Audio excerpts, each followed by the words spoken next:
Magandang araw mga kahopya mani popcorn. Ngayong araw, tayo ay pupunta sa ating pharmacy. Maaga pa lang, tayo ay gumayak na dahil ang ating biyahe ay halos humigit kumulang 30 kilometro mula sa ating bahay. Eto na nga at nagsimula na ang ating pagbabiyahe, dumaan tayo sa putik, sa bundok at kung saan saan. At napadpad na rin tayo sa ating tindahan ng medyo maaga-aga.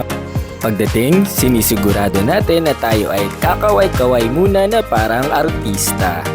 At eto na nga, unang trabaho, tignan kung kumpleto ang ating mga produkto.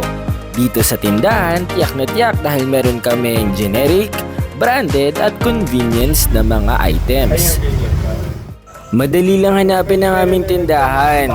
Doon sa may VS Building, dito lang sa Labangan Poblasyon. Hanapin nyo lang yung 7-Eleven, nandun lang kami sa tapat nun. Eto, pa-monitor kunyari. Ano na? Montelucas ma. Kitang-kita nyo naman kung gaano kagalang ang aming serbisyo dito sa aming tindahan.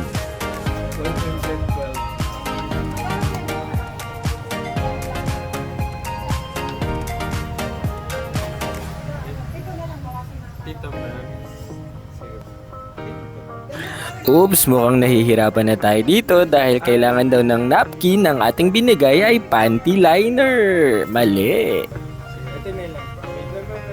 So, bali we receive 100. Kung hindi nyo natatanong, meron kaming kape dito, Milo, pati sabon.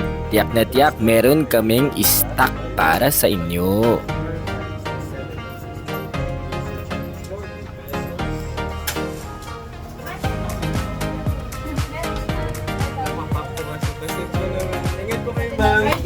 Ideal po. Anong ideal? Number 2. Yung ganito po. Check man namin ha. Wait lang po. Yes, tama ang ating nakuha, RDL number 2, pampaputi, pampaganda.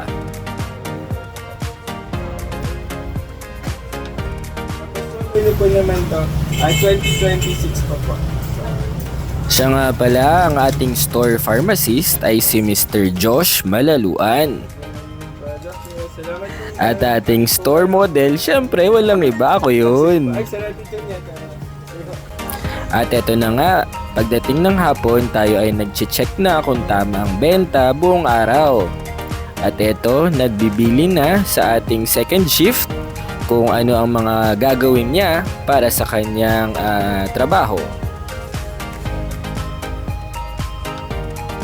At hindi mawawala na tayo ay maglalakad na pauwi.